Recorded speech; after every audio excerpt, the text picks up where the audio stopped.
It never ceases to amaze me how much trouble kids can get up to in the milliseconds a day you're not watching them, like a hawk. One time I took a phone call in the other room for 2 minutes, and came back to find my 3-year-old daughter had somehow stripped naked, opened the door, and used the front lawn sprinklers to take a shower. Kids, right? Still, I don't know what I'd do without her. She's just starting kindergarten in the fall, and the days feel strangely quiet without her screaming. But just when my life was beginning to get peaceful, she managed to get up to trouble again, and this time the solution isn't as simple as keeping the sprinklers off. If I leave them on, she always seems to find a way out to the front yard. No, this problem is serious. It all started with Miss Frazzle. Miss Frazzle is the kind of woman who starts wearing Christmas sweaters with cat hair all over them at the beginning of November, and she decided that since her favorite holiday was merely a month and change away, she was going to have the students write letters to Santa Claus. Ordinarily that would be fine, but as Miss Frazzle's teaching abilities don't quite match her enthusiasm for cats and candy cane flavored liqueur, the students' letters got sent out with some spelling errors. As far as I can tell though, my daughter is the only one who sent her letter out to Satan instead of Santa. Ordinarily that wouldn't be a problem, just another funny story to add to the highlight reel that gets told when the family gets together at Christmas. The problem is that we got a letter back. The envelope was black and smelled faintly of charcoal, and when I opened it, a piece of folded paper that must have been at least 500 years old fell out. I'll type the contents out here for you. Dear Sarah, thank you so much for your letter. Would you believe that almost nobody bothers to write to me anymore? Well, nobody except Satanists, and those guys are weirdos. I have carefully considered your request for a life-size, living and breathing teddy bear, and I believe that our doctors down here have been able to put together a reasonable approximation of what you want. Frank and Teddy's scheduled to arrive shortly after you receive this letter. Yours truly, Satan. I must have looked rather stupid as I stood there staring at the letter in my hands, my mouth flapping open and closed like a fish as I tried to put my thoughts in order. But I wager I looked even stupider when I turned around to see a 7-foot-tall teddy bear standing behind me, and I screamed like a little girl. Frank and Teddy seemed unfazed by my reaction, and really, I'm sure he's probably used to it. He was patched together with various bits of ragged cloth, and covered in what looked suspiciously like bloodstains. One of his eyes was a little black button, and the other looked like a glowing ember set somewhere deep in the back of his head. He spoke in a booming, monotonous baritone that made me wonder if his vocal cords had been singed by hellfire. I am Frank and Teddy. I am here to love you. Oh, okay, wow, I said, nodding my head vigorously until I realized I was nodding for no good reason and stopped. Are you Sarah? Frank and Teddy boomed out. No, I'm Sarah's dad, I replied. Listen, I don't really think that. Where is Sarah? Well, she's at school right now, and then I will go to school so that I may love her. Wait a second, school is over now and she'll be home any moment, but you can't. Then I shall wait here, Teddy replied. Do you have any souls of the damned, he said. I need souls of the damned to sustain myself. No, I'm afraid we don't. Cheetos are also fine. Oh, well, we do have those. I'll help myself. I looked back down at the letter as Frank and Teddy wandered into my kitchen and saw that there was a customer service number written on the back. But before I could call it, I heard a scream behind me. I turned around and saw Sarah standing in the doorway, mouth hanging open as she stared at Frank and Teddy rummaging through our cabinets and throwing things on the floor in search for his Cheetos. Now, Sarah, honey, don't be scared, I said. But Sarah shot past me and leapt on Frank and Teddy's leg, wrapping herself around it so that she was lifted off the ground whenever he took a step. He's perfect, Daddy, she screamed gleefully. I can't wait to take him to show and tell. Wait, really? I asked, flabbergasted. Hold on, you can't bring a monster teddy bear to... Are you Sarah? Frank and Teddy's booming voice cut me off yet again. Yes, Sarah shouted. Frank and Teddy took a knee. My lady, he said, I have been enlisted by the Dark Lord Satan to serve at your pleasure. I will love and protect you and tear your enemies to shreds if need be. Cool, Sarah shouted, leaping to her feet and hopping around Frank and Teddy in circles. Not knowing what else to do, I typed the customer service number on the back of the letter into my phone with shaking hands. It rang once, and then a tired female voice answered. Hell, customer service, how may I hell you today? Wait, did you just say, how may I hell you? The voice on the other end sighed. It's not my joke, she said. It's just something management forces us to say. Okay, I said. Listen, I think there's been some sort of mistake. The woman sighed again. Look, all heaven and hell placements are final. The appeals process is really more of a formality. What? I said. No, I'm talking about the 7-foot-tall monster teddy bear that just showed up at my house. Oh, the woman said, her tone relaxing a bit. You must be the Rogers household. Yes, that's right, I replied. Satan wanted to let you know that he hopes your daughter enjoys the gift, but that sadly he'll be out of the office until next Wednesday, so he'll check back with you then. Well, can I maybe return it until then? No, the woman said flatly. So I'm stuck with a giant monster teddy bear until Satan calls me next week? No, of course not, the woman said. Oh, thank God, I replied, somewhat regretting my phrasing. Satan won't be calling you, she said. He has you scheduled for a face-to-face appointment. A few croaking sounds escaped my throat as she asked me if there was anything else I needed, and when I couldn't answer, I heard her mutter something about how rude humans were before hanging up. I slowly turned around to see Sarah laughing with glee as Frank and Teddy tossed her up in the air and caught her over and over again. I am not sure how I'm going to keep a 7-foot-tall monster teddy hidden from the rest of the neighborhood until Wednesday, nor do I have the slightest idea what I'm going to do when Satan himself shows up on my doorstep. Right now, I only know one thing for certain. I'm going to have to buy more Cheetos. It's amazing how open kids are to new experiences. When you're a kid, you can get excited about anything from cartoons and ice cream to giant monster teddy bears from hell. If you don't know what I'm talking about, you should consider yourself lucky and forget about it. But if you're curious, you can find out more here. Basically, my 5-year-old daughter mistakenly wrote a letter to Satan instead of Santa. And, well, I don't think Satan has a good grasp of what kids are into these days because he sent her a 7-foot-tall Frank and Teddy in response. Now that you're all caught up, I'll let you in on the little fiasco that's happened since my last post.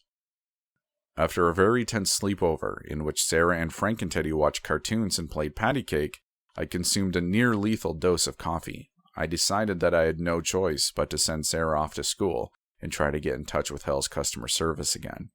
The line rang once and a familiar voice answered. Hell, customer service, how may I help you today?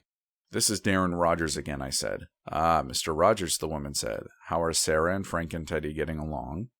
Well, I said, that's not really the point. I simply can't keep this thing in my house anymore. It doesn't even belong on this planet. Ahem. I turned to see Frank and Teddy standing behind me. Oh, I stammered out. I didn't mean you. I was talking about the, pet hamster. If the hamster is a threat to Sarah's safety, then I shall terminate it with the fury of a demonic legion. No. Don't do that, I shot out quickly. That is preferable, Frank and Teddy replied. I find the hamster to be cute. I do not wish to obliterate it. I could feel my mouth hanging open. Okay. Mr. Rogers, the receptionist's stern voice came through the headset. Yes. If you really insist that there's a problem with the teddy bear, Satan had a last-minute cancellation and I can get you an appointment today instead. Oh, I almost hopped with excitement. That would be great. When's the appointment? Now, she replied flatly. I'll buzz you 3 down. Down? What do you... When I was interrupted by a column of black and purple flames that erupted around me. I felt an intense sense of falling before I landed with a dull thud on what appeared to be a giant blue beanbag in some sort of cave. I saw that there were 2 other beanbags present, one exceedingly large purple one that Frank and Teddy was sat on, and a small furry pink one that Sarah was sat on. My mind was numb as I scanned the walls of the cave around me. They were adorned with skulls of creatures that I'd never imagined in my wildest dreams. There was a rounded triangular one with huge eye holes and 3 small horns, and a tiny, perfectly spherical one with no features at all other than a mouth.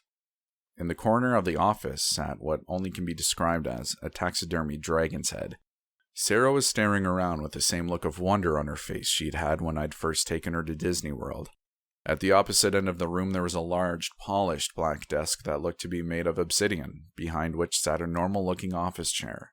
I didn't have to wonder why Satan wasn't there for very long, because a column of black and purple flames erupted behind the desk, and when the smoke vanished, the great demon was sitting in his chair grinning at us all, as if we were honored guests he'd been expecting. He was red-skinned under his suit and had 2 large, polished black horns and a small, neatly trimmed goatee. So, he began in a jovial tone, welcome to hell. You know, I don't get many visitors down here, besides, people who go to hell, and they're generally not very nice. I saw out of the corner of my eye that Sarah had crawled into the dragon's head mouth with Frank and Teddy, and they were having a tea party. Sarah, I don't think that you... Don't worry, Darren, Satan cut me off. The dragon is mostly dead. Satan seemed unfazed by my lack of eloquence. As I understand it, he said, you have some problems with Frank and Teddy? You told me the problem was with the hamster, Darren, Frank and Teddy's voice boomed out from inside the dragon's head. I trailed off. I am sorry for my outburst, Frank and Teddy said. I have not eaten today. You are out of Cheetos. You ate 30 bags, I said weakly. It's okay, Satan smiled, buzzing the intercom button on his phone. Tina, he said. Yes, Mr. Satan, the secretary's voice came through. Can you get Frank and Teddy 200 pounds of Cheetos? 300 pounds, Frank and Teddy interjected. 300 pounds of Cheetos? Right away, Mr. Satan. Thank you, Frank and Teddy said, nodding his head. I require the proper amount of fuel to love Sarah and eviscerate the souls of the righteous with maximum efficiency. I tried to focus on Satan as a giant blue-skinned demon with bulging muscles and a hatchet sticking out of his head wheeled in a giant wheelbarrow of Cheetos. We make them down here, Satan said, grinning. Now, Mr. Rogers, what issue is it that you have with Frank and Teddy? Well, I sputtered out, just look at him. He's a monster. A hush fell over the room, and I realized the blue-skinned demon was eyeing me like he wanted to kill me. We try not to use the M-word down here, Darren, Satan said. It's okay, Firesnall. He added to the blue-skinned demon. He's from Earth, he doesn't know. Firesnall huffed and stomped out of the room while I once again tried and failed to make noises with my mouth. Darren, Satan said patronizingly. I'm surprised at you, judging poor Frank and Teddy by his appearance. You should know better than that. I mean, my daughter is cute as a button, and she's the one who put the hatchet in Firesnall's head. You have a daughter? I asked, dumbfounded. I have 700. Well, I said, trying to forget that Satan had just called me a racist. Sarah is my only daughter, and I just can't help but worry about her when there's a giant, undead teddy bear thing constantly around. I heard giggling and turned to see that Sarah had latched onto the back of Frank and Teddy's head, and he was pretending not to know where she was. I have been taken in by your deception, and am not aware that you are on the back of my head, he boomed. Satan leaned over on his desk, rested his chin on interlocked fingers, and put on an expression of deep thought. I think I know what you mean, he said after a moment of reflection. I know just what to do. You do? Oh, thank God.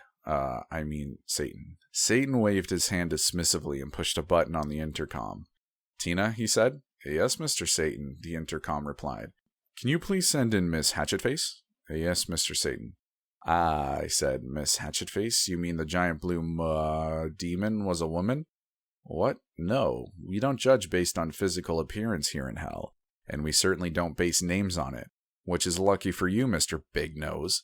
Well, but seriously, I feel your plight, Darren, and that's why I'm going to set you up with my own personal nanny to watch over Sarah and Frank and Teddy while you're at work. But don't you worry, Darren, Satan exclaimed. Miss Hatchetface is wonderful. She did a great job with my kids. Well, not the first few hundred, but she got the hang of it eventually. Satan, boom, boom, boom. The knock that interrupted me nearly knocked the door off the hinges. Oh, that'll be Miss Hatchetface now, Satan said, rubbing his hands together. You guys are going to get along great, Darren. Great. I didn't know what to say, and so I simply slumped my shoulders and mumbled out an okay. Satan sprang up and opened the door, and I gasped a little as I caught sight of Miss Hatchetface, a petite, pink-skinned woman with a small, button nose and glittering obsidian eyes. Are you Mr. Rogers? She asked, cocking her head to the side and regarding me with a look of curiosity. Satan leaned over and whispered, She's half succubus, in my ear as I shook her soft, delicate hand. Miss Hatchetface's tail twitched as she giggled. I've never met a human before, she smiled. Are they all as handsome as you? My mouth went dry, and I suddenly became very aware of how large and awkward my tongue felt in my mouth. So, Satan clapped his hands together cheerily. Are we all set here? I stared into Miss Hatchetface's deep, glittering black eyes, and before I knew what was happening, my head was nodding up and down of its own accord. Great, Satan said. Then I'll send you 4 back up. I can't wait, said Miss Hatchetface, before a column of black and purple flames swallowed us all. I arrived back home in a rush of smoke, sucking in a deep breath of the clean, fresh air. I had almost forgotten what air smelled like without the overwhelming presence of sulfur. Miss Hatchetface landed next to me, and Frank and Teddy and Sarah landed across the room on the sofa, Sarah still clinging to the back of Frank and Teddy's head and giggling like mad. I took another deep breath of fresh air, and then another, and another. Soon I realized I was feeling quite a bit dizzy, and the room seemed to be tilting upwards. On second thought, no, I was falling. I felt someone's arms catch me, and looked up to see Miss Hatchetface looking down at me, before I felt my feet leave the ground, and I realized that she was carrying me. "Just lay down and relax," she said, placing me on the sofa next to Sarah and Frank and Teddy. "You've had a bit of a shock." I gasped out a reasonable approximation of the word thanks, and sank down into the overstuffed leather cushions. But my rest was short-lived as I heard a knock at the door. Miss Hatchetface answered it with a bubbly hi, but I couldn't see anybody there. Instead, she bent over and picked something up off the ground. "Oh, Mr. Rogers, you've gotten another letter from Satan." She handed the letter to me, and with a sinking feeling in the pit of my stomach, I opened it. "Dear Dan," your name is Dan, right? I'm really bad with names. I'm just going to assume that it's Dan, and if it's not, next time you're in hell you can let me know. Anyway, the reason I'm writing isn't to ask you your name, but to let you know that I went ahead and took care of your little Frank and Teddy problem. The solution is scheduled to be delivered shortly after this letter. Yours truly, Satan. My stomach sank. I'd already had an experience with 2 of Satan's solutions before, and I had gotten 2 demonic hellspawn as roommates out of the experience. My suspicions only deepened when a large moving van pulled to a stop in front of my house. What could be inside, I wondered. Was it a giant snake demon, an even larger demon teddy bear, a herd of evil unicorns? I didn't want to know, and since I was still feeling a little woozy, I asked Miss Hatchetface to check for me. She came back hauling a giant wooden crate that must have been 10 times her size and set it outside the front door. "How do we get in it?" she asked me. I slowly shook my head. "Try the garage," I croaked out. "Oh, that's a good idea," she giggled, hauling the crate up as if it were full of feathers. I heard the sound of grinding metal coming from the garage, and I quickly found my feet and rushed outside. I saw Miss Hatchetface half squatting, shoving the garage door up and down with her bare hands. She threw it into the open position and stood grinning with her arms crossed, admiring her handiwork. "Wow, that door was pretty heavy," she said. "Humans must be stronger than I thought." "There's a remote," I replied. "A what?" "Never mind." "Okay," she giggled. "We'd better get this crate inside and crack it open." My urge to be a gentleman and help her lift the crate was not quite as powerful as my urge to not get a hernia, so I let her move it in herself. When we had gotten inside, she grabbed hold of one of the wooden sides and tore it off with such force that it hit the wall behind her and shattered into sawdust and splinters. "Oops," she giggled. "Sometimes I don't know my own strength. Hercules is a distant ancestor."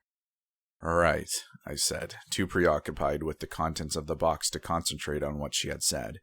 "Is that what I think it is?" I asked. "Oh, it sure is," she replied. "Wow, Satan really must like you. These are rare." Inside the box was a tangled mess of black branches and dark purple leaves. The leaves formed little spirals, at the center of which rested large, orange, pine cone-shaped fruit. Only it wasn't actually fruit. It was Cheetos. I reached out and snapped off one of the Cheeto fruit, and a new one instantly sprouted out of the circle of dark purple leaves surrounding the bud. "So it's a Cheeto tree," I said. "Yep." "Well, all right." I turned around to head back inside when I saw Sarah and Frank and Teddy ambling down the sidewalk hand in hand. Well, hand in paw. "Hey," I shouted after them, sprinting as I tried to catch up. By the time I managed to get in front of them, I was out of breath and leaning over with my hands on my knees. "Where? Giant teddy bear. Neighbors," was all I managed to gasp out. "I think he means you should go back inside so that the neighbors don't see you," I heard Miss Hatchetface's voice say from behind me. I nodded my head vigorously in agreement. "I cannot abandon my charge to the wild dangers of the suburban neighborhood," Frank and Teddy boomed. "I shall accompany her on her quest, no matter the danger, and together we shall go to the park and catch butterflies." "They're called butterflies," Sarah giggled. "Butterflies? That does not make sense. Are they flies coated in butter?" Sarah merely giggled in response. Said Miss Hatchetface. "I think it'll be fine if we just get you a disguise first. Let's head back to the house and I'll put one together for you." "That is acceptable," said Frank and Teddy, "but it must be fearsome." "Of course," said Miss Hatchetface. Mr. Rogers, are you okay?" I was still too out of breath to answer her and simply gave a thumbs up in response. Right about then, I was really regretting my decision to replace the morning bike rides I used to take with coffee and donuts. Oh, don't worry, Mr. Rogers, I can help you. Miss Hatchetface laughed, lifting me off the ground with ease. When we got back inside, Sarah and Frank and Teddy ran to play upstairs, and Miss Hatchetface set me down on the sofa. You just rest a while, she said, smiling down at me. I think I saw something upstairs that would make a good disguise. Yeah, okay, I replied. I'll be here. Miss Hatchetface's hips swayed as she climbed the staircase.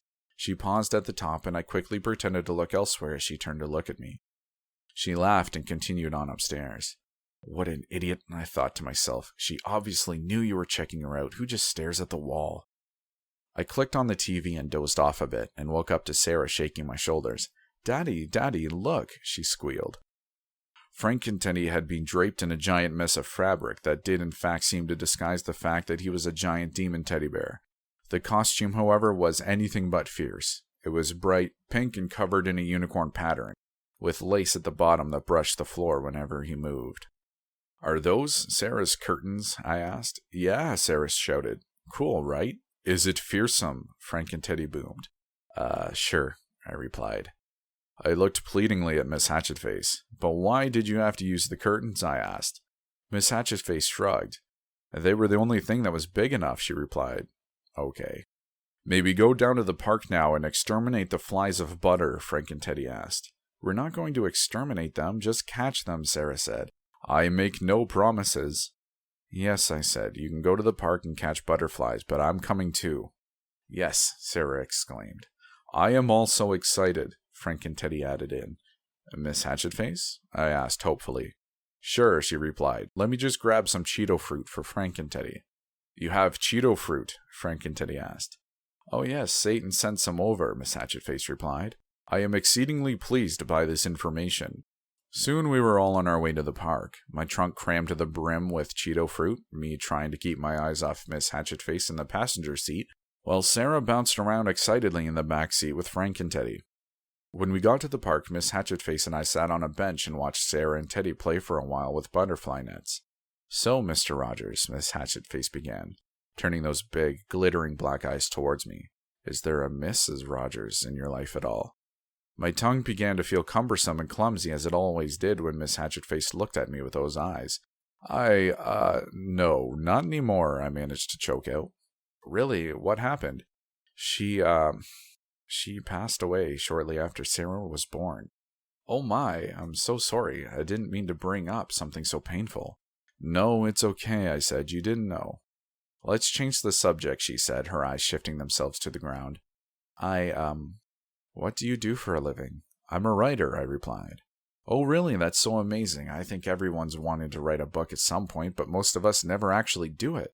Well, in a way, I said. It was my wife's death that inspired me to start writing. Oh, really? How so? Well, stories have structure, I said. There's good guys and bad guys, and, well, when bad things happen, they usually happen for a reason. Like, the character is being punished for something bad they did or something, but in real life, they just happen because they happen.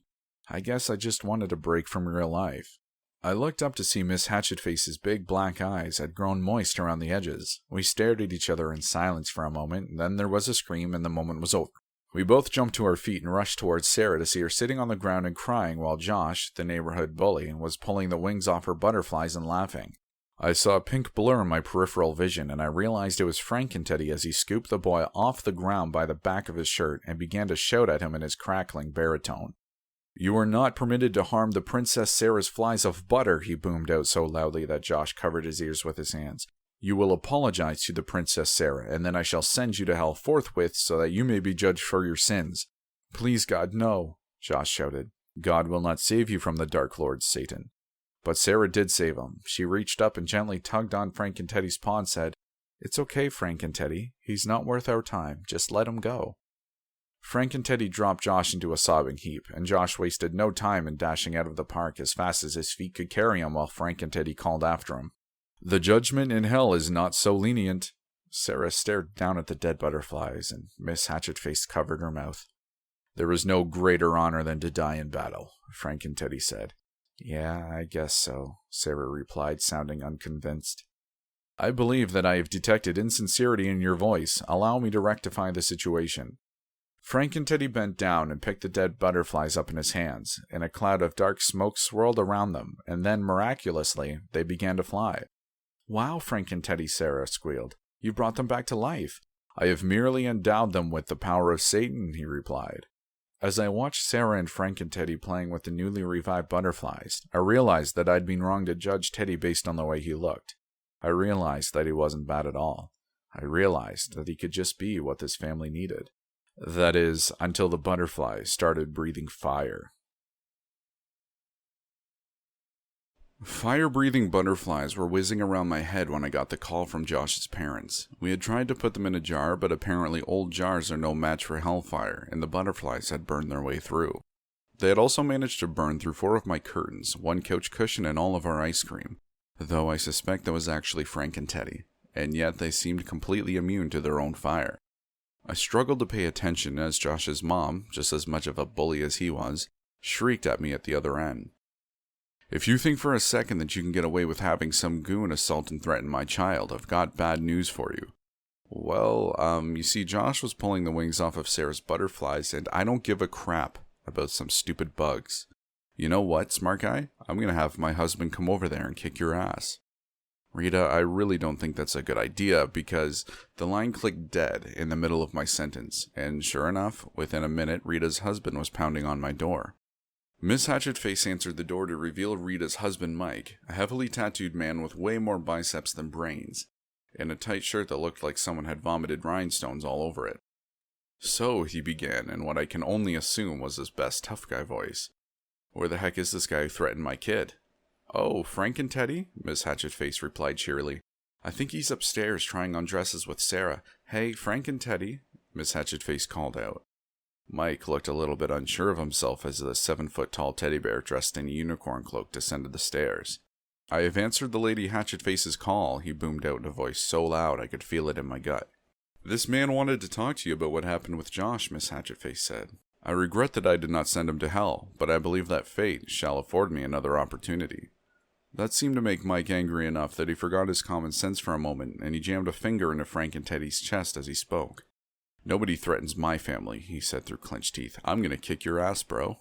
"I am not in possession of an ass. I lack the human need to defecate," Frankenteddy replied. "I mean, I'm going to fight you, bro." "I am not designed for fighting. I am designed for loving. Would you like me to love you instead?" Mike's mouth hung open in stunned silence. "Are you coming on to me?" he asked, his voice much smaller this time. "You know what?" He cleared his throat. "I don't need this. I'm just going to call the cops. I'll see you in hell, buddy." "If that is what you wish," Frankenteddy replied, and before I knew what was happening, there was a black and purple swirl of flames around the 2 of them and they had disappeared. I said weakly, "did he just take him to hell?" "Oh," Miss Hatchetface replied, "Frankenteddy's always been a bit literal. I'll go fetch them." She stood there for a moment with a placid smile on her face. "Are you going to fetch them?" I asked. "Oh, right now? Okay, sure, why not?" With that, Miss Hatchetface disappeared in a puff of purple flames and smoke. My head began to feel warm on one side, and I wondered for a moment if I was having a stroke. Then I caught a glimpse of myself in the picture frame. My head was on fire. Before I had time to panic, I felt a cold blast and my vision went white, and I realized I was covered in foam. I turned around to see Sarah holding the mini fire extinguisher from under the kitchen sink and grinning. "Thanks for, My sentence was cut off by foam as the fire extinguisher blasted me in the face again.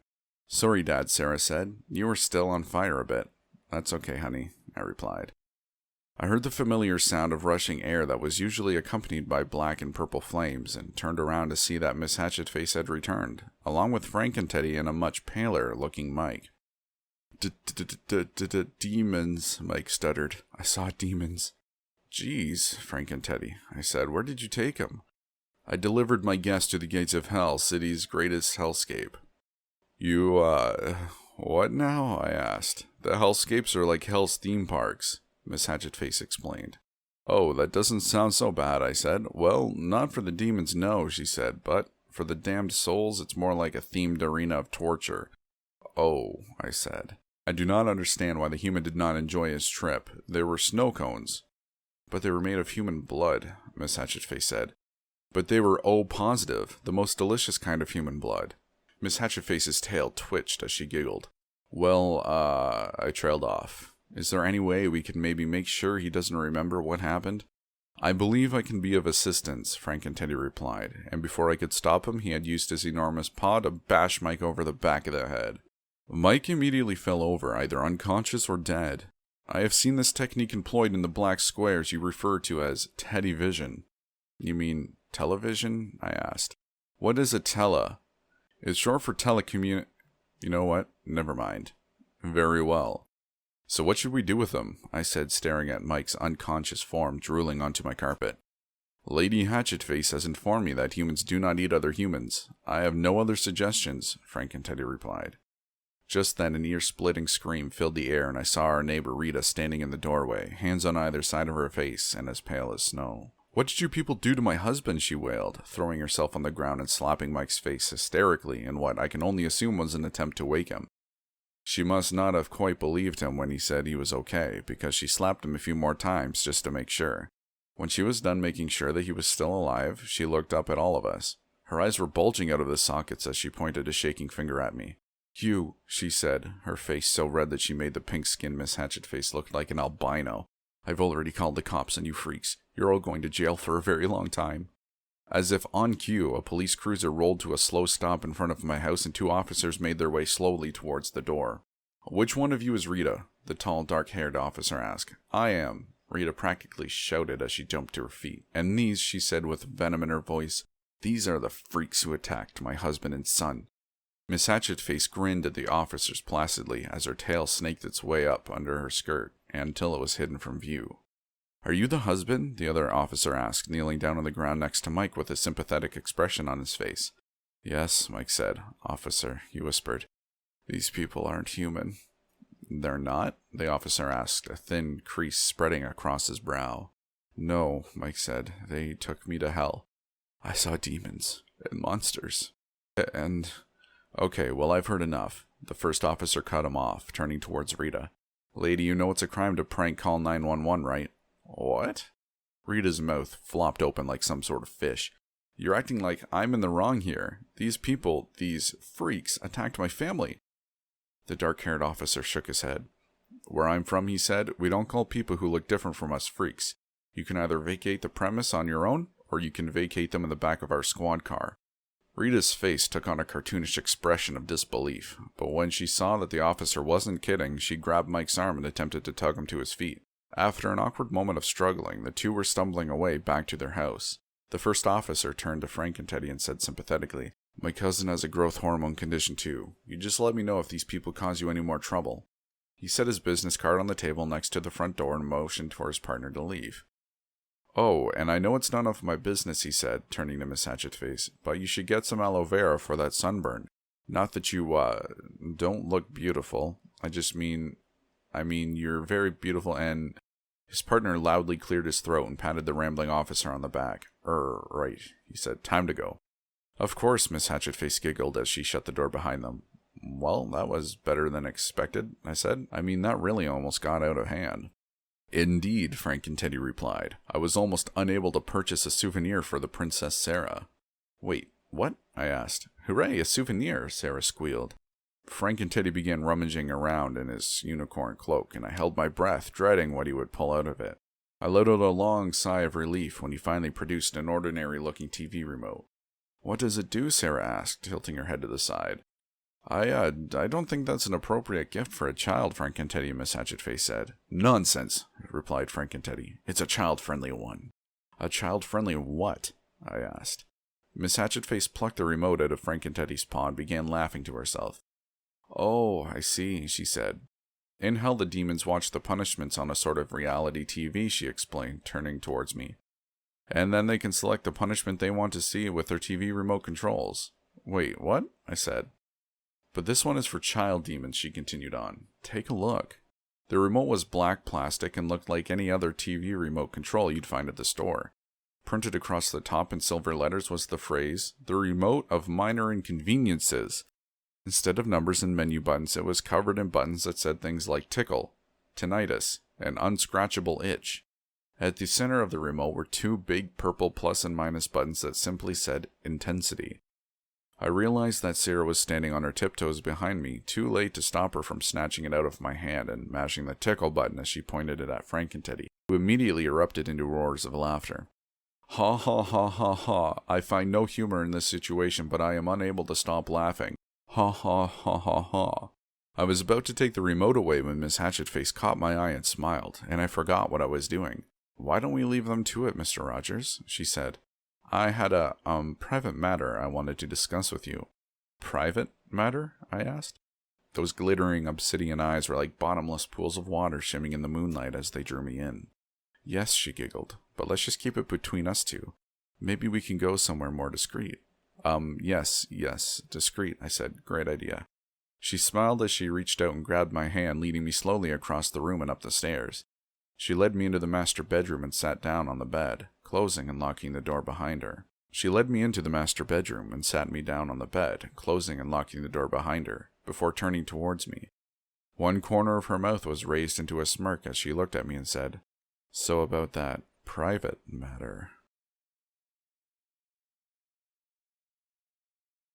I woke up the morning after my discussion with Miss Hatchetface, feeling sore, both mentally and physically. It turns out that she wanted to discuss some things that my body and mind were both woefully unprepared for, and for the sake of maintaining what shreds of my dignity remain, I'd rather not recount them here. I'll only say that the experience left me drained and satisfied, the way one might feel after running a marathon and being beaten with shoes after they cross the finish line. Regardless, I hoped it would be the first of many long, deep conversations to come. The next morning, Miss Hatchetface brought me a tray of what I'd call a demon's best attempt at breakfast in bed. She set the tray down on my lap as I fidgeted about in my torn and burnt pajamas. I tried to suppress the look of deep discomfort that came reflexively to my face as I eyed my questionable breakfast. There was a large bowl filled with a mess of shiny black tentacles still worming their way around in a green slime, a small dessert plate that seemed to consist of nothing but purple flames, and a wine glass of what I surmised by smell to be pure gasoline. Wow, this looks... wow, I said, feeling rather unconfident in my poker face. Well, I competed in Hell's Iron Chef contest, Miss Hatchetface said proudly. Really? I had no idea Hell had an Iron Chef contest, I replied. Oh yes, said Miss Hatchetface. Although I didn't win, the medical examiner who performed the autopsy determined that it could not be conclusively proven that it was my food that had poisoned the taster. Anyways, eat up. You'll need to gain some strength back after last night. I cleared my throat nervously. I'm not hungry, I lied. Are you sure? She asked, because I had some grave and unexpected news for you, and I was hoping to at least get your blood sugar up before I told you. You what now? I asked, nervously scratching my thigh through one of the burn holes in my pajama pants. I wanted to talk about Sarah, she said. What about her? Don't you think it's a little odd that Satan answered her letter with a 7-foot-tall demon teddy bear? Well, gee, I replied, now that you mention it. What I mean to say is, Miss Hatchetface leaned in a bit closer to me, and I caught the scent of burning firewood with an undertone of something musky and sweet rising from her skin. Do you have any demon blood in your family? Actually, my grandfather was a demon, I said. Oh, really? No. I felt her tail soften like lambskin, slapping gently against my calf muscle as she giggled. You're funny, Mr. Rogers, she said, but then her voice lowered to a conspiratorial tone as she leaned even closer. Do you think that Satan answers mail from every little girl that sends letters to him? She asked, her voice full of earnestness. How many little girls send letters to Satan? Well, they have to send them to somebody, don't they? She said. I mean, Santa never answers them, that old fat drunk. Are you saying that Santa Claus is actually... Look, she cut me off. Most girls would be terrified to death of a thing like Frankenteddy, but Sarah seems to have a natural affinity for him. She seems to have no problem controlling him whatsoever. Can you do that? Well, no, I said, but I thought that was because of how Satan designed him. Miss Hatchetface laughed heartily. This time I was sure her tail must have left a mark as it slapped in my shins. Satan doesn't design anything. He just sits behind that desk and tells other people to design things. Still though, somebody designed him, I said. Well, yes, but he has the soul of a demon. No ordinary mortal would be able to tame him. Satan must have known that. Otherwise, he never would have sent such a dangerous present in the first place. I wasn't sure if I trusted Miss Hatchetface's assessment. After all, my few experiences with Satan's judgment had resulted in fire-breathing butterflies, a TV remote that gave you tinnitus, and a giant teddy bear who had sent my neighbor to hell. Then again, it had also resulted in Miss Hatchetface herself, and I really couldn't fault him for that. So what does that mean, I asked, dreading that the answer would be anything but nothing at all. Your daughter is still your sweet little angel, and nothing at all is to change. But that wasn't the answer that Miss Hatchetface gave. Well, she replied, it just means that instead of learning the piano or saxophone after school, you should consider getting Sarah a tutor in satanic magic. Oh, is that all? I asked, suddenly growing very dizzy and taking a sip of the gasoline drink that Miss Hatchetface had brought me that morning. Oh, I said in surprise, this tastes like vanilla. Yes, it does, Miss Hatchetface said. Miss Hatchetface? Yes, Mr. Rogers. Are my ears smoking? Yes, Mr. Rogers. Okay. It took about an hour for the smoke in my ears to thin out to a light gray steam, and by that time Miss Hatchetface had managed to convince me that getting Sarah an after-school satanic magic tutor was the right thing for our family. We were standing in the living room, my stomach rumbling, as I watched Sarah lightly torment Frank and Teddy with the remote of minor inconveniences. First she gave him a pig's tail, then she blew his ears up to the size of dinner plates. Finally, she summoned a little blue sparrow that sat on his head and lightly pecked him every few seconds. Frank and Teddy didn't seem to mind the ears. He didn't seem to even notice the sparrow, but the pig's tail seemed to concern him greatly. I do not understand the purpose of this small twirly appendage, he boomed out, craning his neck around to have a better look at it. It's funny, Sarah squealed. I see, the purpose is humor. I am suitably amused. Ha ha ha ha. Sarah threw her head back against the couch cushions and kicked her feet up and down as she erupted into wild giggling. Ahem, I cleared my throat in a non-effectual attempt to get their attention. I turned hopelessly to Miss Hatchetface, who stuck 2 fingers in her mouth and wolf whistled so loudly that the 2 of the picture frames on the mantelpiece cracked. Ahem, I said again, noting that my voice seemed suddenly quieter even though I was sure I was still speaking at the same volume. Sarah, Miss Hatchetface and I have had a discussion, and we've decided that from now on you're going to be receiving lessons from a tutor in satanic magic after school.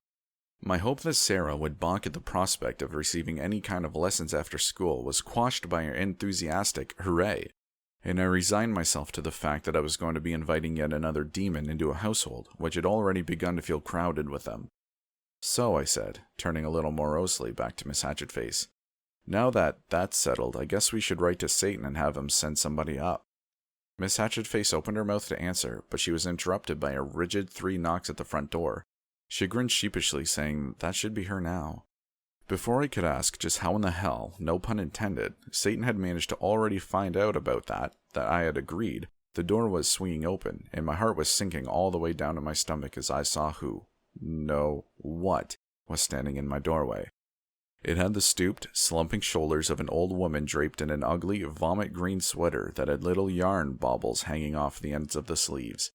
A reptilian tail poked out of the bottom of the thick canvas skirt, slapping on my porch in the same steady rhythm someone who has been kept waiting might impatiently tap their foot. But worst of all was the face. It was the face of an old woman, lined so many times over by unforgiving years that it looked like a crumpled piece of tissue paper with veins underneath. Its angry, reptile, yellow eyes were distorted behind the thick, fishbowl lens of its bifocals. But the face wasn't the worst because it was ugly. No, that I could handle. The face was the worst because it was the face of my 6th grade English teacher, Miss Robbins. "Hello, Darren," Miss Robbins croaked out in her trademark tone of perpetual disappointment. I gasped out. "What the hell are you doing here?" Miss Robbins clucked her tongue the way she did when she was about to tell you off. "I do not allow foul language in my classroom, Darren, no matter how old you are." "You're from hell," I said desperately. "How could that possibly offend you?" "Would it offend you if I used your home country as an expletive, Darren?" As Miss Robbins looked over her bifocals at me, fixing me with that yellow reptilian gaze, I all of a sudden felt like I was in the 6th grade again and I had done something very, very wrong, like going to the bathroom without a pass. I opened my mouth, closed it again, and turned to Miss Hatchetface. "I'm not having this spiteful old biddy teaching my kid," I said firmly. But before Miss Hatchetface could respond, I heard another smattering of giggles and turned to see Sarah standing on the end of Miss Robinson's tail as it clicked up and down, bouncing her up in the air a few inches each time. Miss Robbins was grinning down at her, the kindness of the smile managing to take away some of the ugly out of her face. "Oh yes, dearie," she said. "It's quite fun, isn't it?" I suddenly remembered why I had hated Miss Robin so much as a kid. It was because she had treated the boys like hooligans and the girls like princesses, and she wasn't such a bad English teacher in the end. I had grown up to be a writer after all. Sarah turned to me, errant strands of hair falling over her face and sticking to her mouth. She promptly puffed them away. "Can she stay, Daddy?" she asked, putting on the same look she did when she wanted an extra scoop of ice cream or an extra hour before bedtime. A look that she knew cut right through to my heart and turned me into a yes machine. "Can she?" I looked from Sarah's hopeful puppy dog eyes to Miss Hatchetface's encouraging grin, to Frank and Teddy's indifference as the sparrow continued to peck at his head. I sighed and simply said, "All right," to which Sarah responded by exploding into a chorus of cheers and seizing Frank and Teddy's paw and jumping around in circles. "I am not aware of what is being discussed, so I will simply mirror your excitement," he boomed, and I noted with pleasure that Miss Robin seemed to regard him with an obvious distaste. "Would you like to step inside and take a seat?" Miss Hatchetface smiled kindly at the Miss Robins, but the old English teacher, / satanic magic, teacher, must have been immune to Miss Hatchetface's charm. She simply shot her a disgusted look and huffed her way into my house and up the stairs, that long reptilian tail flopping ridiculously on each step as she climbed. Later that night, I was ready to hop in the shower and wash the sun off after a particularly vigorous discussion with Miss Hatchetface, when I'd realized that my towel was gone. I assumed that Miss Hatchetface had put it in the laundry, and so I left the water running and made to leave when I saw her through the crack in the door. She was hunched over, holding something cupped between her hands and speaking to it. I can't explain why, but I closed the door again until just a tiny open space remained and pressed my ear up against it. I could only just hear what she was saying. "Yes, yes," she whispered to whatever was in her hands. "The old woman is here now, and she called me a tart. Thank you very much." She paused as if listening to something that I could not hear. No, it's fine," she went on. "He doesn't suspect a thing. Everything is going according to plan."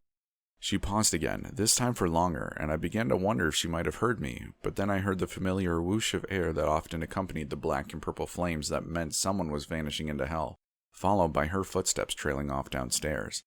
I decided the towel could wait, and it might behoove me to go ahead and hop in the shower. When I got out, a clean, drier, warm towel was hanging on the outside doorknob of the bathroom. I toweled myself off, and I had just finished wrapping it around my waist when Miss Hatchetface came back in. "Oh, you're finished," she giggled. "I was beginning to worry you'd drowned in there." "Oh, no, some of the soot was really caked on," I lied. She giggled again, but I saw something in her eyes that looked like suspicion. "Hey," I said, breaking the awkward silence that had fallen. "Did I hear you saying something to me while I was in the shower?" "Me?" Miss Hatchetface's eyes widened in surprise, though feigned or genuine I could not tell. "I was quiet as a mouse," she said sweetly, "just reading one of your books." Sure enough, one of my books was cracked open on the nightstand, but the uneasy feeling didn't go away. And as I lay awake that night, Miss Hatchetface's little pink chest softly rising and falling next to me, I wondered what exactly it was that I didn't suspect.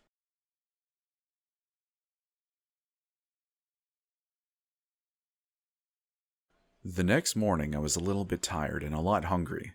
Miss Hatchetface had insisted on bringing me breakfast in bed again, and when I stumbled downstairs to find that my living room had been demolished.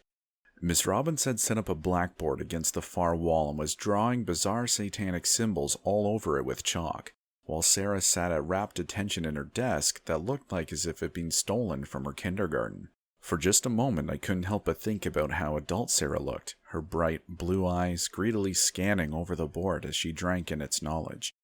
I felt a little pang of my little girl's growing up blues before I shook it off, telling myself it was far too early for all that.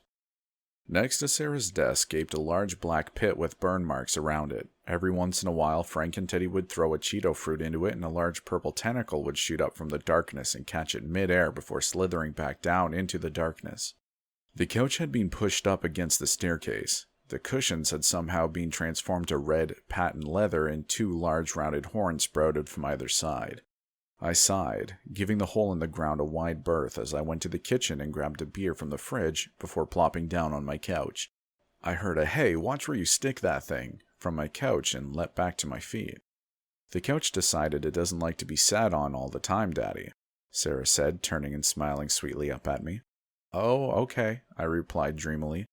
"I suppose next the carpet will decide it doesn't want people to walk all over it." Sarah giggled. "Don't be ridiculous, Daddy." I took a big gulp of my beer. The courage of the couch is to be commended, Frankenteddy intoned in his monstrous baritone. It has risen above its station in life and will soon dominate the humans that once saw fit to make it their seat slave. What? I began, but Miss Hatchetface cut me off. Have some more Cheeto fruit, Teddy. You get cranky when your blood sugar is low. No demon in hell has the authority to command me but Satan himself, Frankenteddy boomed. Have some Cheeto fruit, silly, Sarah said. Okay. With that, he lifted up the wheelbarrow of the fruit that was next to him and tipped it down his throat.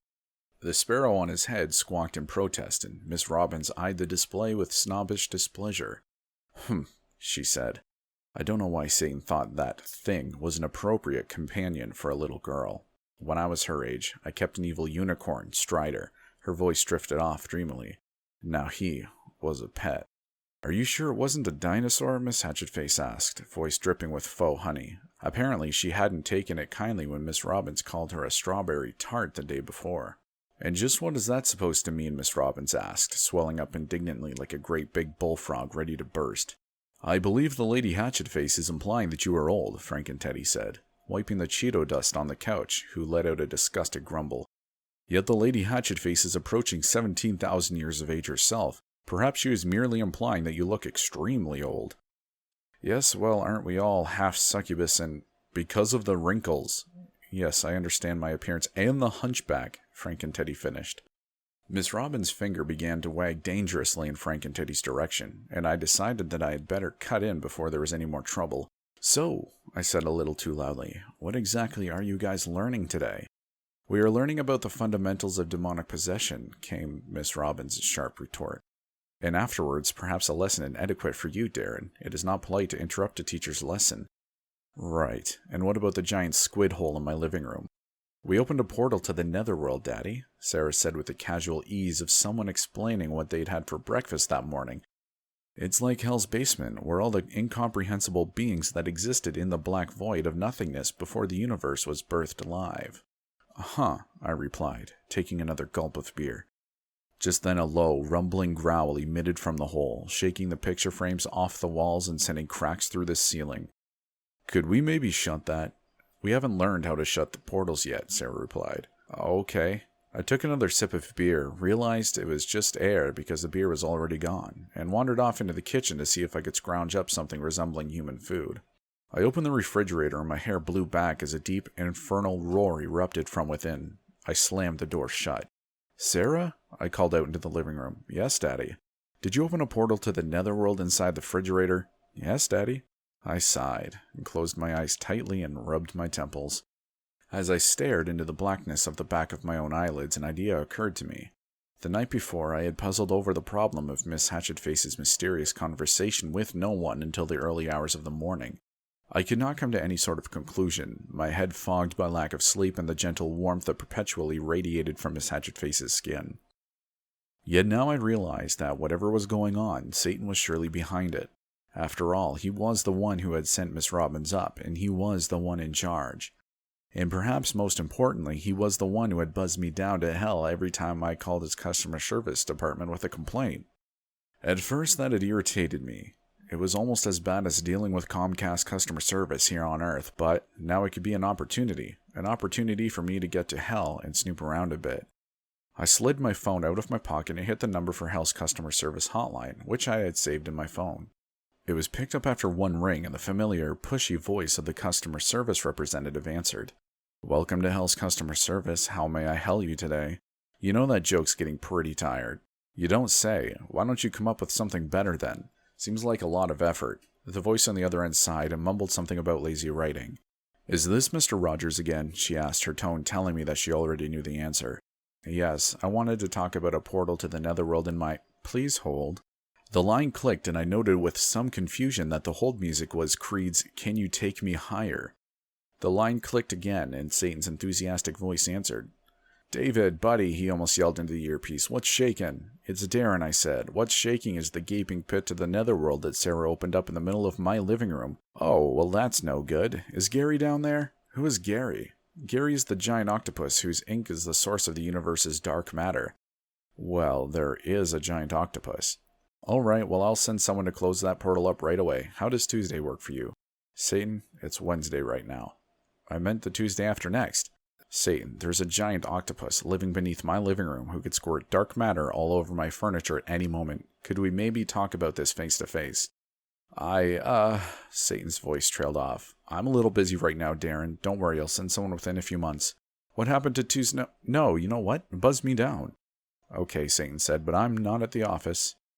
But my voice was drowned out by the roar of the black and purple fire that swallowed me whole, sucking me down to hell like human-flavored soda through a straw. I stumbled across the rusted red dirt and cracked a volcanic stone as I landed in hell. Although just where in hell I was, I had no idea. It seemed to be some sort of construction site where giant, purple-skinned behemoths hauled around girders made from the ancient yellowed bones of some even larger beast. I stood on a hill overlooking it all, and from my perspective it seemed as if the demons were lying down on a monumental pentagram, flat across an enormous expanse of blood-red sand. Torches stood at each of the 5 points, made from trees so tall and wide that they could have held up the earth itself. Inside each gap between the star and the circle were archaic-looking symbols. I cannot explain why, but just looking at them filled me with a deep sense of dread. I looked up to see Satan standing beside me, eyes squinting tight as he surveyed the work, his 2 polished black horns poking through holes in a plastic yellow construction hat. Hey, Derek, he said, smiling down at me. What are you doing on the ground? I scrambled up to my feet, made a poor job of brushing the dirt off of my trousers, and looked at Satan. So, I trailed off. Now that the first part of my plan had actually worked, I realized that I hadn't really given any thought to what the next part was. What are you guys building? Oh, this? Satan grinned. It's a park. It's a park in the shape of a pentagram? Well, this is hell, Derek. A pentagram fits the aesthetic. It's Darren, actually, I replied. What's Darren? Never mind. Okie dokie, Derek, Satan said, but as you can see, we're a little bit busy down in hell, and I can't really afford to send anyone up right now to fix the portal in your living room. Why don't you just ask Miss Robbins to do it? Miss Robbins knows how to do it? I asked, momentarily forgetting I was on a fact-finding mission. Why didn't you just tell me that over the phone?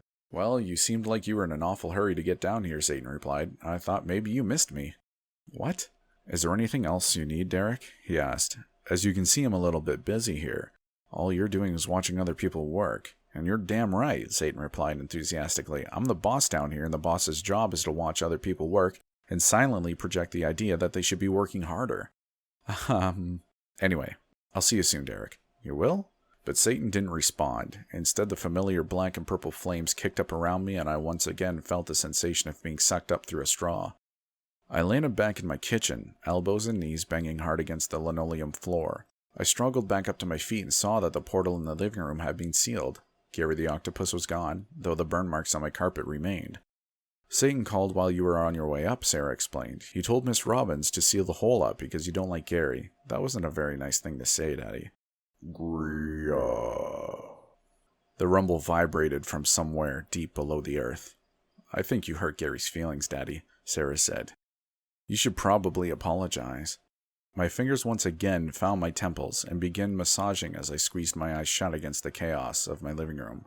I had come no closer to finding out what Satan was up to, and I was beginning to wonder if there were any potential side effects from being repeatedly sent to hell and back.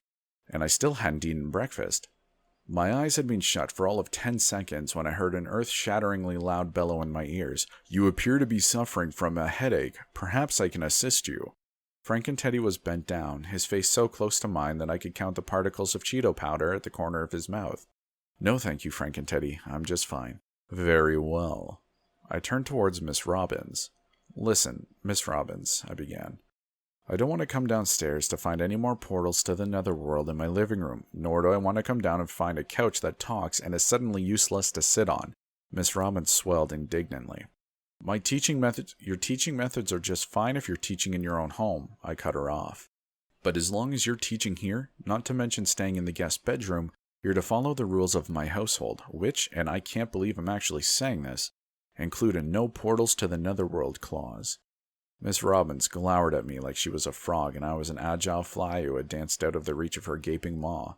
Luckily, she must have decided that she was too offended for words because she simply stormed off upstairs, reptilian tail thwapping each step as she went up. You know, the couch said, cushions flapping up as if the 3 of them composed a giant mouth. You're useless to sit on too, but you don't hear me throwing it in your face. I believe that the Lady Robbins was wounded by your words, Frankenteddy boomed, but I do not believe the wound to be fatal. I sighed and wondered if it was safe trying to get another beer from the fridge. Sarah hadn't mentioned anything about the portal in the kitchen being closed, but I knew I had something else to do first. Sarah, I began wearily, I'm sorry I interrupted your lesson. It's okay, Daddy, Sarah grinned, her bright, blue eyes shining with a child's carelessness. I was ready for a break anyway. Can I go upstairs and play tea party with Frank and Teddy? Of course, honey. Yay, Sarah squealed, streaming upstairs in a little girl-sized blur before pausing at the banister and shouting at Frank and Teddy, Come on, silly. Yes, Princess Sarah. I heard the stairs creak in protest as Frank and Teddy's immense frame rocketed up them. How is your head, Mr. Rogers? I heard Miss Hatchetface's kind voice at my elbow. It's okay, I replied. Are you sure? Maybe I could make you a snack and that would... No, I shouted reflexively. Miss Hatchetface's eyes widened in surprise. I just meant, my mind stalled as it searched for an excuse. I'll feel better once I get this mess cleaned up in the living room. Oh, okay, Miss Hatchetface said cheerily. I'll help. We made our way over to the miniature mock classroom, Miss Hatchetface to the blackboard and me to the desk. Miss Hatchetface lifted the blackboard over her head and began carrying it towards the garage, but I didn't touch the desk. I was looking at something I saw in Sarah's notebook. The page she had been taking notes on had been ripped out, but there was a familiar figure in the indentations on the next page. I took the pencil she had carelessly left on the desk and began to edge it lightly over the indentations in the paper. When I had finished, I was staring at something I'd definitely seen before. That day, in fact. A large pentagram dominated the page. Little archaic symbols dotted between each gap between the star and the outer circle. They were the exact same symbols I'd seen in the Colossus under construction in Hell. I don't know what Satan is planning, but I do know that whatever it is, Sarah is involved.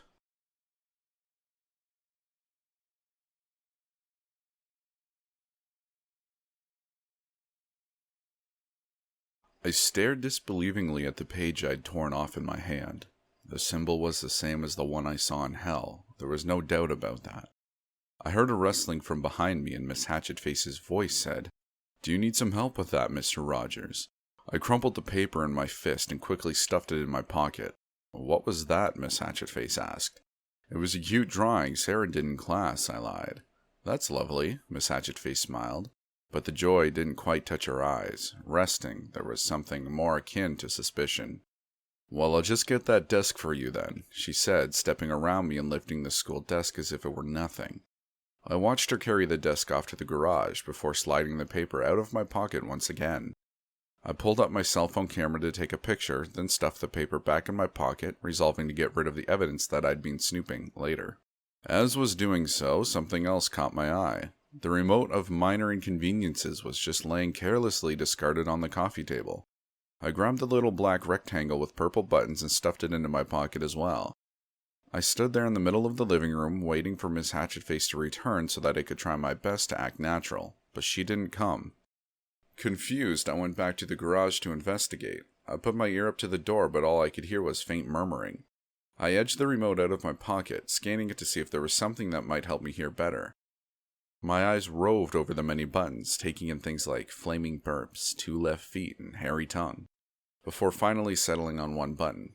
A button I'd seen Sarah use on Frank and Teddy once before. Dumbo mode.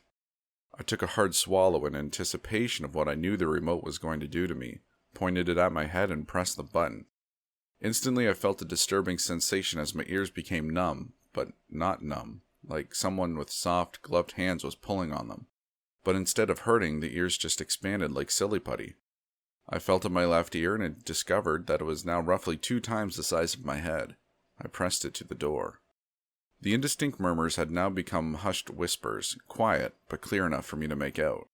I keep telling you, we should have these conversations in Hell, came Miss Hatchetface's urgent whisper. I strained my great ears, listening for another voice, but there was none. I think he's starting to suspect something.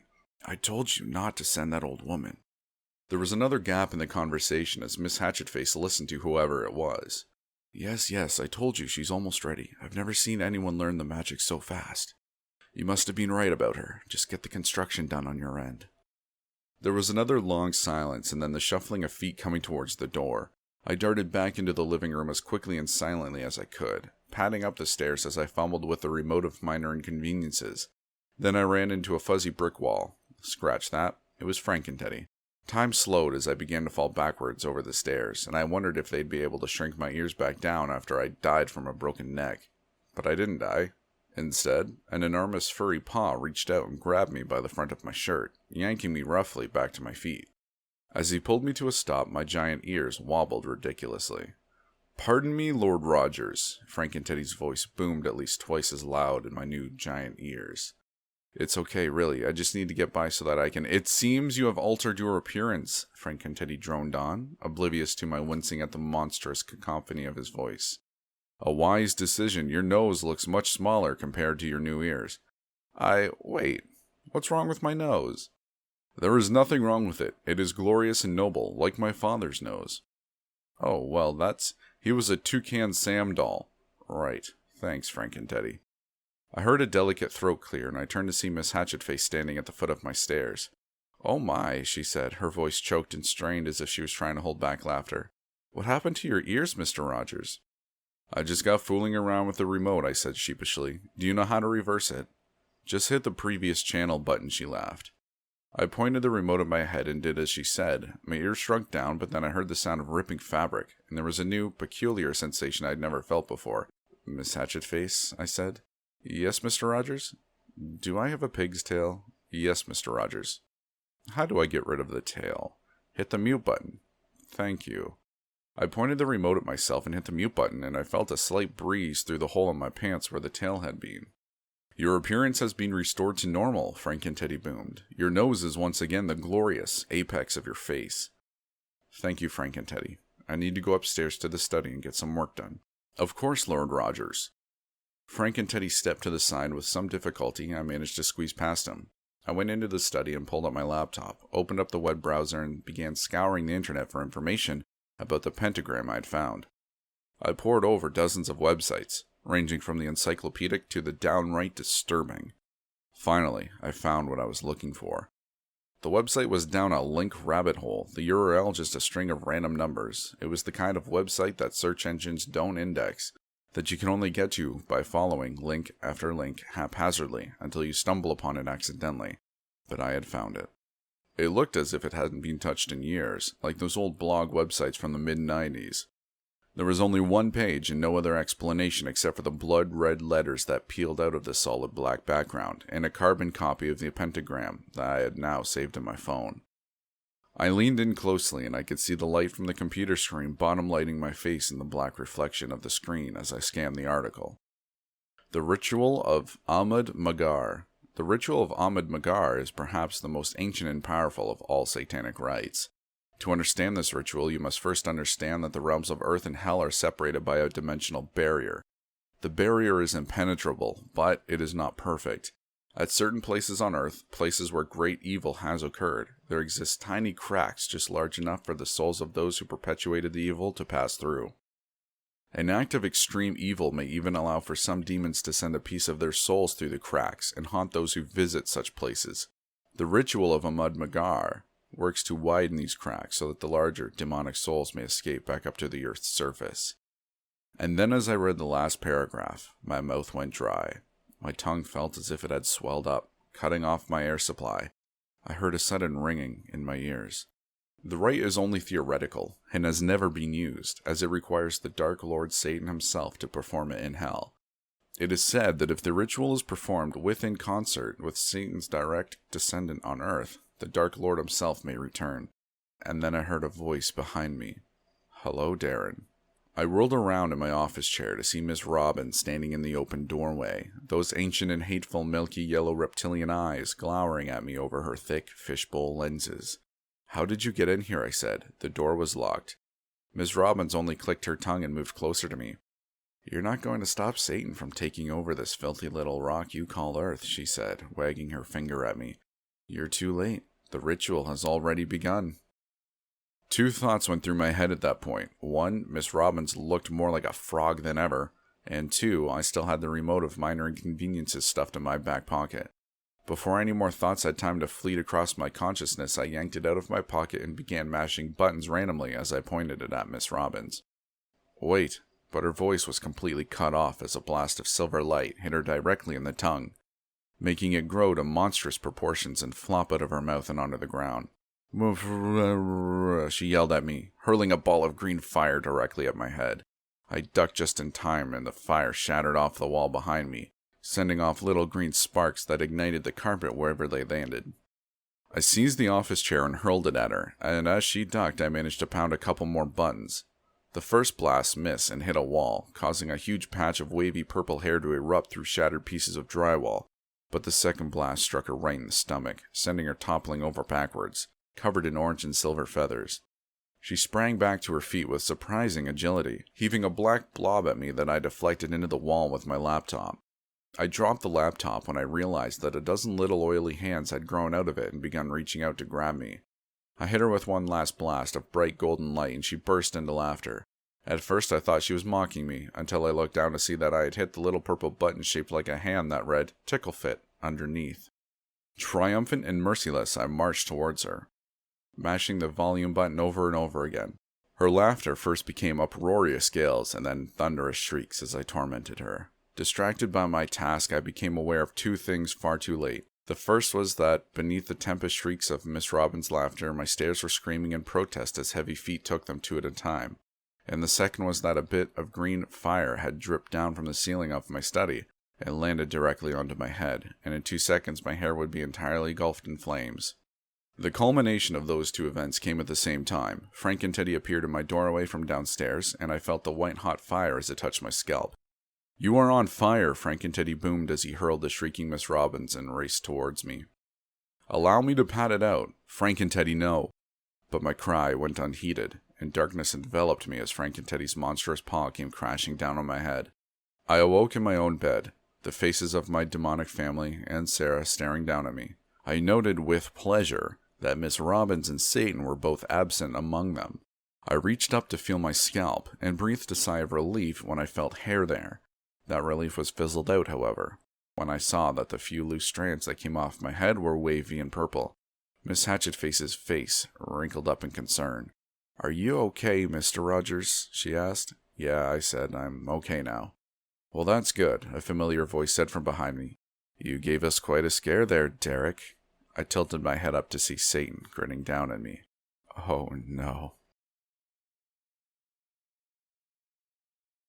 I closed my eyes and rubbed my aching head, trying to remember how things had spiraled so far out of control. It had started with a little typo, and now I'm having my own little apocalypse right here in my living room. "Look, Satan," I said, "I don't know why you're here on Earth, but can it wait? Now's not a really good time for me to be caught up in whatever you're planning. I'm trying to finish a novel right now." "Well, I could come back after you finished, but I was hoping to get out of hell before it froze over," Satan said. I sighed. "If you were going to show up uninvited, you could have at least given me a warning. I thought you'd be happy to see me." "Satan, in the short time I've known you, you've turned my house into a zoo and my daughter into a conduit for satanic magic. Why would I be happy to see you?" Satan rubbed his chin. "First off," he said, "who doesn't like the zoo?" "Ahem," Frank and Teddy cleared his throat.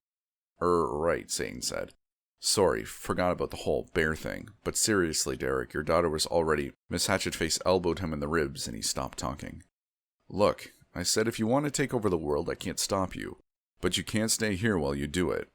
"Take over the world?" Satan asked. "I'm the CEO of hell. Why would I want to take over the world?" "Miss Robbins said you were going to take over the Earth." "And you believe that old bat? She was just trying to get your goat, Darren. That's how she is." "I do not understand how a goat is involved," Frank and Teddy said. We both paused, looked at him, and then turned back to each other and continued, as if he hadn't said anything. "Okay, then if you're not here to take over the planet, then why are you here?" I asked. "Well, being the CEO of hell is stressful. You've got to deal with all those Earth politicians and oil executives all the time. I needed a vacation, so I decided to come up here and take my daughters to Disneyland." "What?" "Don't get me wrong, we have theme parks in hell too. But riding the blood luge for the billionth time is a little uninspiring. Know what I mean?" "Not even a little," I sighed and squeezed my eyes shut, rubbing the lids until little fireworks shot into my vision. "Fine," I said. "Let's go to Disneyland, I guess." "There we have it," Satan clapped his hands together, grinning. It's just a nice, wholesome family trip to Disneyland is all. I'm ready when everyone else is.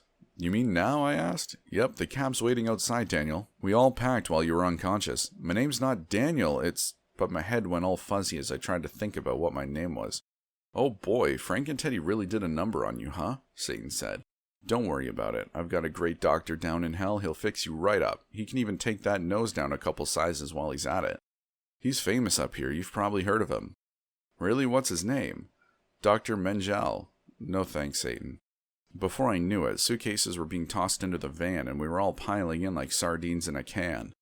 All of us except Miss Robbins. I didn't bother to ask where she was. Miss Hatchetface was wearing a long black skirt that hid her tail. Satan had simply put on a suit and a cowboy hat, insisting that it makes him look human, and Frank and Teddy was dressed in an enormous, fuzzy brown teddy bear suit. I look ridiculous, he said as he dropped himself into the van's back row seats. The van tipped to the other side under his weight. But you were already a teddy bear, I said. If anything, you just look cute now. It is not my mission's objective to be cute. The taxi driver eyed us in the rear view. Are you guys going to some sort of convention or something? He asked in a thick Brooklyn accent. We are escorting the offspring of Satan to the magical land of Disney. You what now? Don't listen to him, Satan said. We're just a normal American family going on our weekly trip to Disneyland. Right. Hey, wait a second, Satan, I said. Didn't you say we were bringing along your daughters? Where are they? Satan tugged on his collar. They're, waiting for us at the park. Don't worry about it. Miss Hatchetface cocked her head to the side and gave him a quizzical look, but she didn't say anything. Soon we were on the road. Satan and Sarah were sitting in the van's middle row while Miss Hatchetface was squeezed into the back seat between Frank and Teddy and I. We wanted to put someone in the front seat, but the cab driver had insisted that he needed to keep his golf clubs there, even moving them out of the trunk to do so. We were about 15 minutes on the road when a thought suddenly occurred to me. Hold on a second, I said, turning to Miss Hatchetface. Why are we taking a cab? I can just drive us. She smiled at me. Do you remember what your name is yet? She asked. Of course I do. It's, But my head went all fuzzy again when I tried to think of my name. What is my name again? I asked. Your name is Mr. Sillyhead, Sarah giggled, turning around and squinting those bright blue eyes with unrestrained childhood joy. Frank and Teddy turned his big, fake head towards me. I was not aware of your new name. Apologies, Lord Sillyhead. Satan didn't answer. He was leaning over the back of the front passenger's side seat and grinning at the driver, asking him questions like, How did you get your skin so tight, and do Earth people drink blood? I felt Miss Hatchetface's warm hand close over mine. Your name is Darren, she said. Her big black eyes glistened like ink-colored jewels. My name is Darren, I repeated. The next thing I remember is rolling up on the gates of Disneyland and piling out of the van, likely the oddest group of tourists to ever darken the magical kingdom's doorstep. The cab driver seemed like he was in a hurry to be rid of us. He nearly slammed the door on Satan's arm when Satan opened it to give him a tip.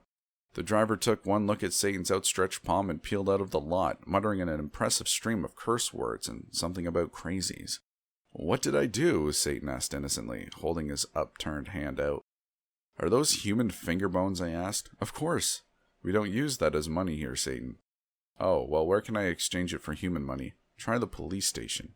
Nice try, Jerry. I shrugged. People pointed and whispered at us as we passed through the crowd at the gate, and before I knew it, we were at the front of the line. The Disneyland employee selling tickets was a young, pimply-faced teenager with braces. His mouth hung open so low when he saw us that I thought his tongue might fall out. How many? He asked. The 742 offspring of Satan demand entry to the magical land of Disney, Frank and Teddy boomed. Also us 5. What? Satan tugged at his collar and grinned at the kid in the ticket booth, swirling his finger in a circle around his temple in the international sign for crazy. Hold on, Satan, I said. Didn't you say your daughters will be waiting for us? They're already in the park. Did you just call him Satan? The kid asked. Satan's just my nickname, Satan responded. He threw the kid a wink and said, You can call me Mr. Satan. Just take the tickets, the kid said, thrusting the tickets under the slot. But I didn't give you any money, Satan replied. That's okay, this one's on me. Wow, what a nice young man, Satan said, turning to us and handing out the tickets. He turned back to the terrified ticket seller and grinned. I know you're not allowed to accept tips, but we'll keep this one just between us two. And then he slid the finger bones under the slot of the glass. The ticket seller's eyes blew up to the size of golf balls, but Satan had already turned back towards us. Miss Hatchetface stared at Satan's back as he left, a little wrinkle in between her brows as if she was considering something. I wonder what Satan's daughters look like, I said to no one in particular. Huh? Miss Hatchetface responded. I said Frank and Teddy? Miss Hatchetface cut me off. Yes, Lady Hatchetface. Can you take care of Darren and Sarah for a bit? I need to go check on something. I am honored that the lady would entrust me with such a... My lady, I have not finished speaking. But Miss Hatchetface either didn't hear or didn't care, because she was already 20 feet away, silk skirt swishing around her hips as she hurried after Satan. Sarah looked up at me and grinned. I want to ride all the rides, she squealed. Then we shall ride them all. People turned to stare at Frank and Teddy as his singed baritone cut through the ambient noise of the park. I hope they have the blood luge. But when we arrived at the first ride, Frank and Teddy was sorely disappointed. What do you mean I am not permitted to ride? He boomed at the cowering teenage worker. It's really a safety requirement, sir, due to your size, he said. If I am too small for your ride, then I shall enlarge myself. Enlarge? I shall enhance my size. It's okay, Frank and Teddy, I said, smiling and patting him on the arm. I'll take Sarah and you can wait here with a nice employee. The employee looked rather sick at the prospect of spending more time with Frank and Teddy. Can we get ice cream after? Of course we can. I want a human blood-flavored snow cone. At this, the ride attendant turned so white that even his pimples weren't red anymore. We left Frank and Teddy there and climbed on board the ride. Sarah screamed with joy the entire time, and when we got off, she was hopping around me in circles, her hair askew and sticking to her face. That was the best, Daddy. Can we go again? Can we? I almost said yes before I saw Frank and Teddy. He was sitting on the ground with legs splayed out, staring directly at the teenage employee, who he still towered over even sitting down. I couldn't see his expression on his face through the teddy bear costume, but I guess he was glaring. We'd better go get some ice cream first, I said, because Frank and Teddy... There was a loud screech. My voice was washed out by the overwhelming screech of microphone feedback, and then a familiar voice came through all the speakers of the park. Hello, ladies and gentlemen, Satan's amplified voice echoed. We at Disneyland have a special treat for you today. Just then Miss Hatchetface ran up panting. Little beads of sweat dotted her forehead and her hair looked as if it had just attempted to fly away. I tried to stop him, she gasped out, taking big heaving breaths between each word. He's going to... But she ran out of breath and couldn't finish. Satan's voice continued on, bouncing off the walls of the park. For some time, we have been considering an interdimensional partnership with our colleagues in Hell. However, due to some problems during the negotiation, we decided to simply give the park to Satan and his demons. Isn't that wonderful? All around the park, people were staring around in all directions, mouths flopping open like fish as Satan's voice went on. So if you don't want to participate in the grand opening of the very first hellscape on Earth, I suggest you leave within the next 10 seconds. I half expected there to be a mad stampede for the gate, but people just stood there dumbstruck, looking around as if some rational explanation would suddenly jump out of the hedges. What did jump out of the hedges was not an explanation, and was definitely not rational. I heard the screams before I saw the reason for them. Big purple behemoths were erupting from under the cobblestone streets, sending pieces of pavement flying. Little leathery creatures buzzed around like mosquitoes on rainbow-colored wings. Sarah screamed as a 30-foot snake slithered past us, then screamed again when the snake came back to ask us where the bathroom was. The behemoths smashed into the rides with huge stone clubs, and the air was filled with clouds of dust, splinters of wood, and chips of shattered brick. The ground beneath us cracked like a humongous egg, and new rides exploded forth, tangled masses of ancient yellow bone and twisted metal. Purple flames erupted around the gates, erasing any hope for escape. People scattered like pool balls after a break, tripping over themselves and running into walls. How is he going to get away with this? I asked, turning to Miss Hatchetface. The U.S. government will send the National Guard down here in a heartbeat. Miss Hatchetface gulped and shook her head. The government's initiated a massive cover-up, she said. It's part of the terms of sales of a high-ranking politician's soul. The intercom screeched again, and suddenly the park went still as we all paused to listen to the voice of Tina, Satan's secretary, came through.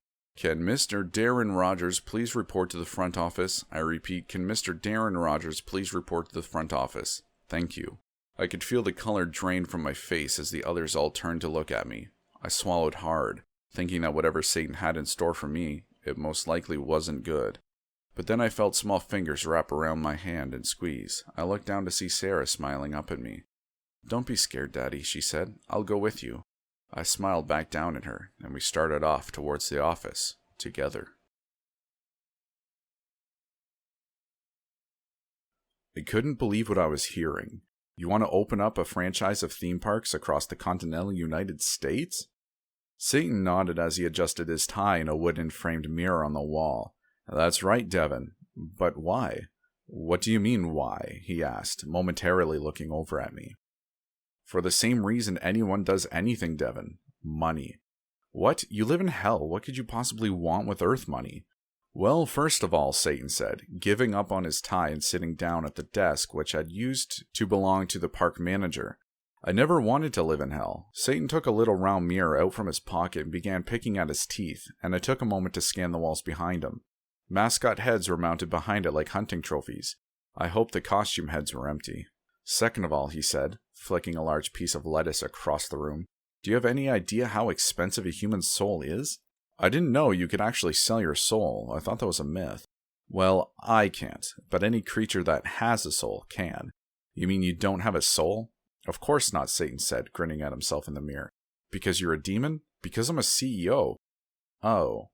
Look, Derek, I've got big plans for us. Us, you, me, Sarah, I've always pictured my total dominion over hell and earth as a family business.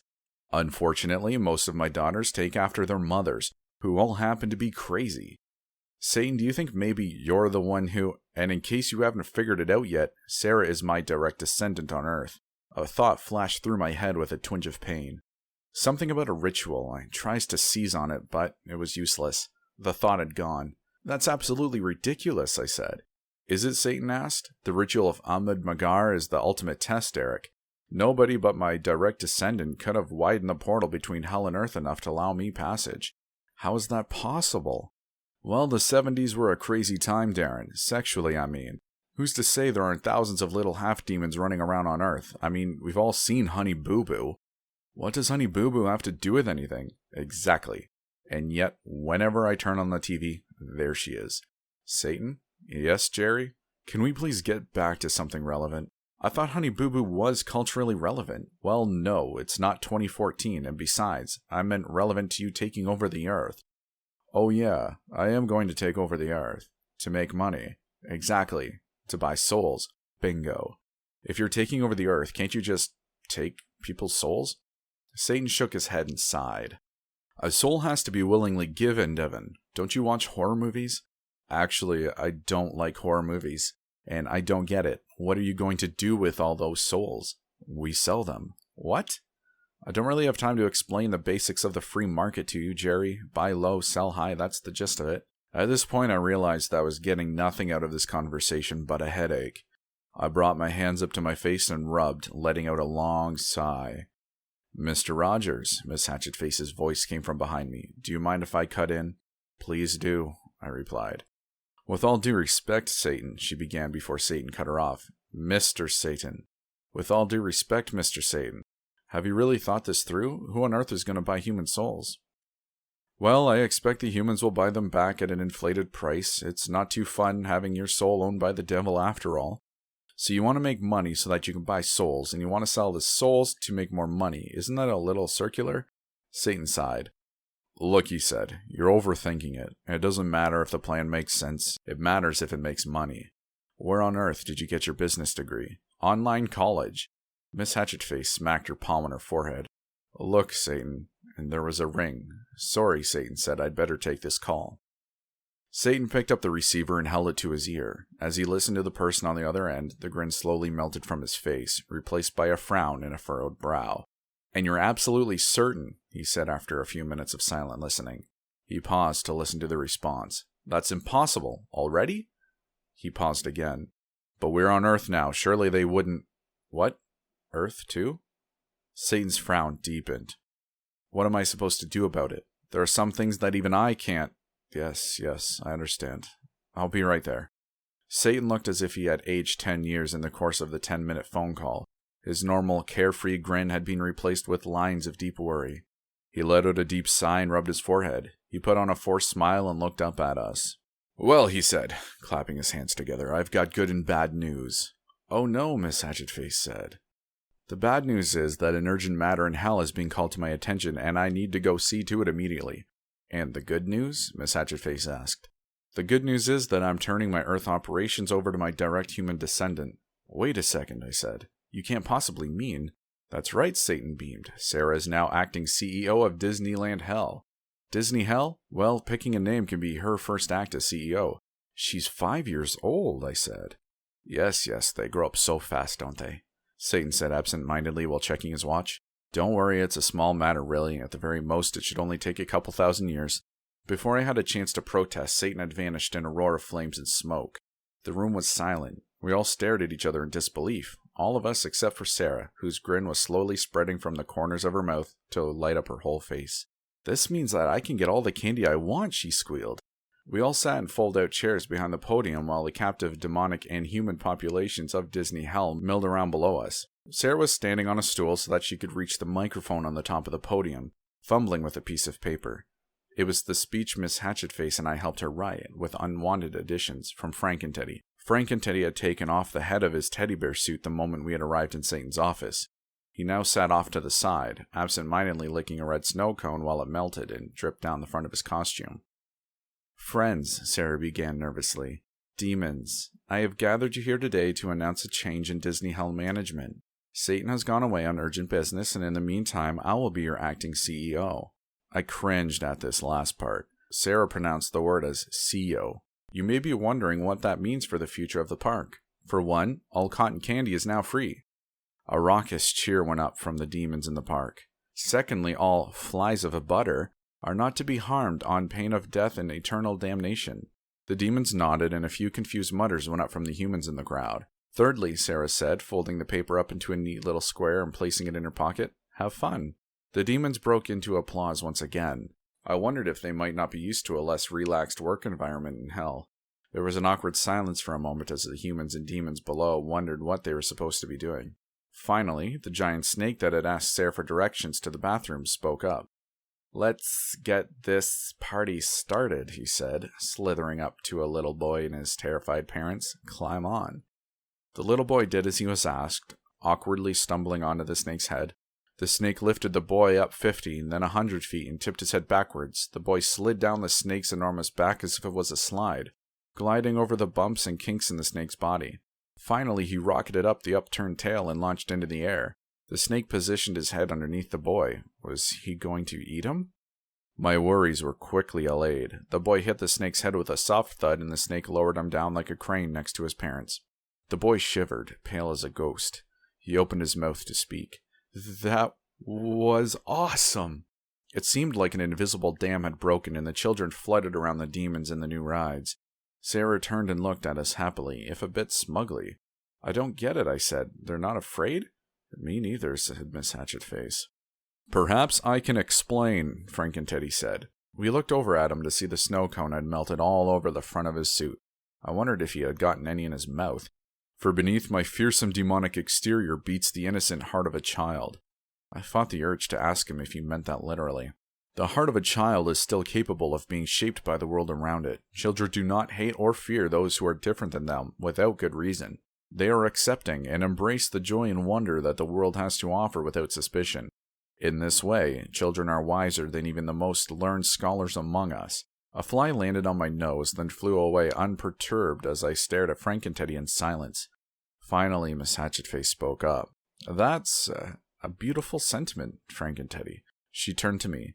I didn't like the sound of that phone call at all, though. We need to find out what Satan's up to. Frank and Teddy interjected again. I am also privy to the Dark Lord Satan's secret plan. You what now? Miss Hatchetface sputtered out. Why didn't you tell anyone? Frank and Teddy merely shrugged. Nobody asked me.